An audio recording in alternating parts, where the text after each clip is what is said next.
அன்னைக்கு ஈவினிங் சாமி கும்பிட்றதுக்கு பிரசாதத்துக்கு வந்து ரவா கேசரி தான் பண்ணியிருந்தேன். ரவா கேசரி வந்து சிலர் பண்ணும்போது அப்போ சாஃப்டாக இருக்கும். கொஞ்ச நேரம் கழித்து பார்த்தீங்கன்னா ஹார்டாயிரும். அந்த மாதிரி இல்லாமல் இருக்கிறதுக்கு என்ன பண்ணணும்னா, 1 கப் ரவையை கொஞ்சமாக நெய்யில் நல்ல வாசனை வர வரைக்கும் வறுத்துட்டு அதை தனி பிளேட்டில் வச்சுக்கோங்க. அதுக்கு 3 கப் அளவுக்கு தண்ணியை நல்லா கொதிக்க வச்சதுக்கப்புறமா கொஞ்சமாக ஏலக்காய், கேசரி பவுடர் வேணும்னா சேர்த்துக்கலாம். நல்லா கொதி வந்ததுக்கு அப்புறமா வறுத்து வச்சிருந்த ரவையை கொஞ்சம் கொஞ்சமாக சேர்த்துட்டு கட்டி இல்லாமல் நல்லா கிளறணும். இந்த ப்ராசஸ் வந்து மீடியம் ஃப்ளேமில் வச்சுக்கணும்.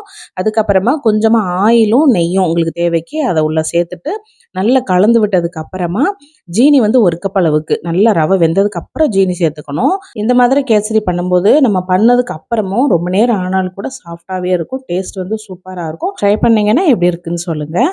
அன்னைக்கு ஈவினிங் போல் பால் நிறைய இருந்துச்சுன்னு பன்னீர் ஆல்ரெடி ரெடி பண்ணி வச்சுருந்தேன் சாமி கும்பிட்றதுக்கு முன்னாலேயே. அன்னைக்கு நைட்டு டின்னருக்கு பன்னீர் தோசை தான் செஞ்சுருந்தேன். அது வந்து பூண்டு சட்னியோடு சாப்பிடும்போது சூப்பராக இருக்கும். இது எல்லாமே லாங் வீடியோவில் ஃபுல் டீட்டெயிலாக சொல்கிறேன்.